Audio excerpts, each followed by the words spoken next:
ఇది కలియుగం.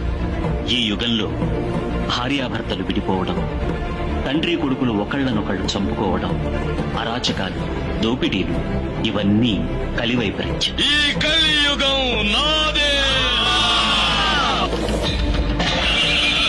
ఈ కలియుగానికి రాజు ఆ కలిపురుషుడు. ఈ యుగ జలమకి నేనే ఏలిక, నానో కర్త. ఆ దేవుళ్ళు కూడా నన్నే చెయ్యలేరు. అతని విలయ వికృత తాండవాన్ని దేవతలందరూ కలిసిన ఆపలేరు. వల్ల కాదు, వాళ్ళ కాదు. ఒక దుర్మార్గుడికి అధికారం కట్టబెడితే దేశం ఎలా అరాచకమవుతుందో అలాగే కలి పాలకుడవడం వల్ల ఈ కాలధర్మం నాశనం అవడం. మనుషుల్లో భక్తి, నిజమైన నిష్ఠే భగవంతుడు కలిపురుషుణ్ణి అంతం చేసే ఆయుధం.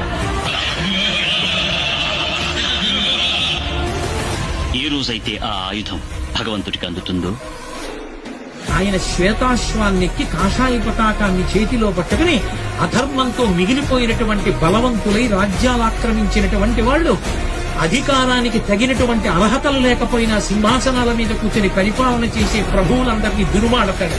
దురుమాడిన తరువాత కలియుగం పూర్తయిపోయి కృతయుగ ప్రారంభం అవడానికి జలప్రళయం సంభవించి నీళ్లు వచ్చి భూమండలాన్నంతటినీ కప్పేస్తాయి. కలియుగం చిట్ట చివరలో వచ్చేటటువంటి అవతారం కల్కి అవతారం.